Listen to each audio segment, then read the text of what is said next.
Three, two, one. Selamat malam Pak. Sebelumnya terima kasih atas waktunya untuk bersedia saya wawancari mengenai agama. Perkenalkan, nama saya Rozi Danuarta. Saya mahasiswa Universitas Nikoskill.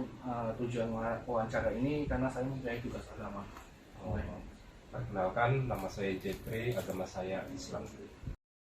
Langsung saja ke pertanyaan yang pertama ya Pak ya. Bagaimana pendapat Bapak mengenai kerukunan umat beragama secara keseluruhan di Indonesia ini? Menurut saya kerukunan umat beragama di Indonesia ini belakangan ini sudah semakin baik.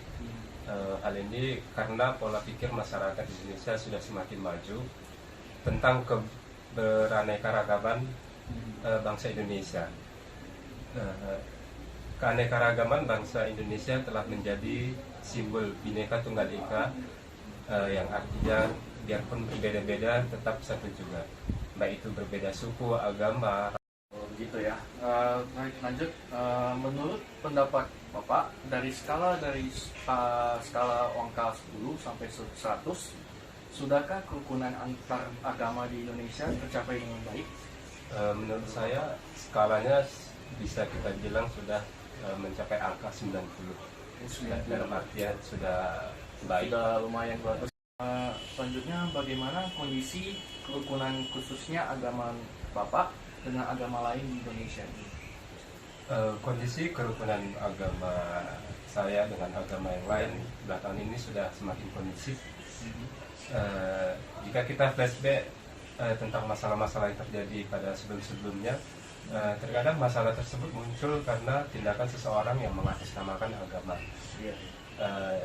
Jadi sebagai masyarakat umum ataupun orang pribadi, kita harus melihat dahulu akar ataupun permasalahan apa yang muncul. Jangan kita melihat sepenggal kejadian terus berkomentar sehingga membuat provokasi yang mengakibatkan bentrok antar sesama suku seperti yang terjadi yang lalu-lalu. Biasanya kayak apa?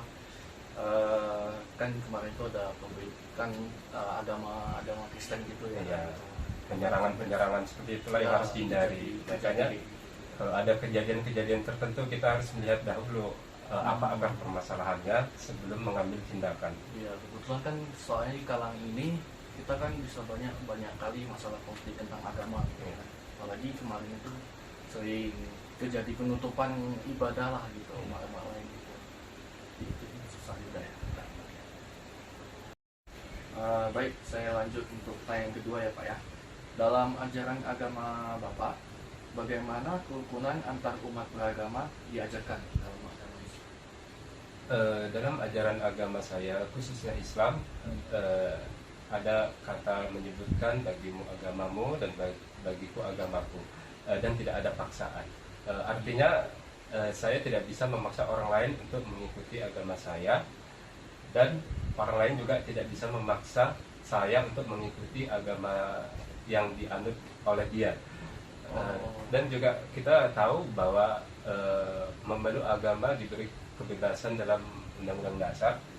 Ya, masyarakat kan diberi kebebasan untuk memeluk agama sesuai dengan kepercayaan masing-masing. Ya, sesuai selagi agama yang dianutnya itu yang apa ya, kayak memenuhi kerukunan lah gitu ya. Ya kan ada yang diakui. Baik Pak, saya lanjut ya untuk pertanyaan ketiga. Ini di sini jelaskan bagaimana cara menciptakan suasana kehidupan beragama yang harmonis di lingkungan masyarakat heterogen ini. Misalnya kayak di lingkungan kita kan masyarakat ini kebanyakan kalau menyangkut agama itu kita gampang, ibaratnya kayak gampang sakit hatinya gitu ya, kayak ke bawah gitu. Jadi karena agama itu bisa menciptakan peperangan-pepecahan gitu ya Pak. Itu menurut Bapak gimana ya supaya kita bisa menciptakan suasananya yang harmonis, yang damai gitu. Menurut saya sih harus adanya tenggang rasa sama warga. Seperti kita ketahui, kita tinggal di lingkungan ya ada yang menganut agama Islam, Kristen, Buddha, Konghucu dan sebagainya. Jadi ya kita harus menghargai misalnya pada saat agama orang lain melakukan ibadah, ya kita toleransi, jangan menghidupkan musik keras-keras ataupun jangan sampai mengganggu pada saat mereka melakukan ibadah. Contoh lainnya juga bisa melakukan, misalnya membantu pada saat warga lain tertimpa musibah tanpa memandang dia berasal dari suku mana. Itulah yang bisa menjadi Contoh lah gitu ya. tali silaturahmi lah antar sesama warga, biar kegiatan warga sekitar juga semakin kompak gitu kan. Iya betul. Karena kan kita juga tahu sini kan lumayan lah gitu kan, sudah muncul lah kekompakannya ya. Ya. Baik Pak, saya lanjutkan untuk pertanyaan yang keempat ya Pak ya. Menurut pendapat Bapak, bagaimana seharusnya setiap umat menjaga kerukunan antar agama di dunia ini, selain di Indonesia? Antar negara gitu lah. Iya benar, di dunia secara universal. Ya, kita sebagai warga negara Indonesia harus membuka mata gitu terhadap negara lain gitu, tanpa memandang mereka berasal dari negara mana, agamanya apa, sukunya apa gitu.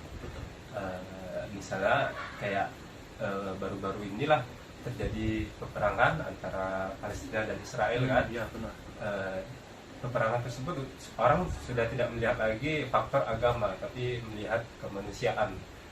Makanya terdapat hashtag, ada yang bilang hashtag Palestina. Karena kita melihat banyak korban, baik itu anak-anak, orang tua, sudah banyak korban yang ditimbulkan.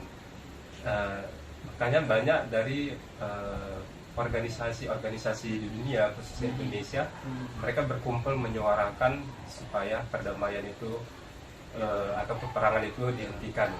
Namun juga kebanyakan mereka tuh yang paukan antara agama gitu ya kan. Misalnya saya selamatkan agama ini karena dia umat saya gitu ya kan. Harusnya kan tidak boleh ya. Iya, padahal korbannya juga ya manusia sama seperti kita gitu kan. Mungkin kan kita juga tidak tahu kalau di Palestina itu ada agama lain ya.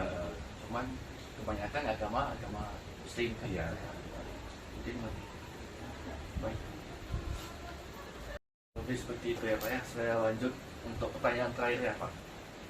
Di sini menjelaskan menurut pendapat Bapak, bagaimana seharusnya dan peran pemerintahan kita ini di Indonesia untuk menciptakan kerukunan beragama bagi seluruh warga negara kita ini. Menurut saya pemerintah harus lebih aktif dalam kegiatan kemasyarakatan. Ya contohnya hari-hari besar seperti belakangan ini, tahun baru atau Natal, ya pihak pemerintah ataupun pejabat-pejabat yang tertentu yang ditunjuk, ya seharusnya mereka datang untuk ikut menyaksikan ataupun menghadiri acara-acara tersebut, sehingga masyarakat juga merasa bahwa mereka kayak dihargai, mereka juga agama mereka seperti dihargai lah.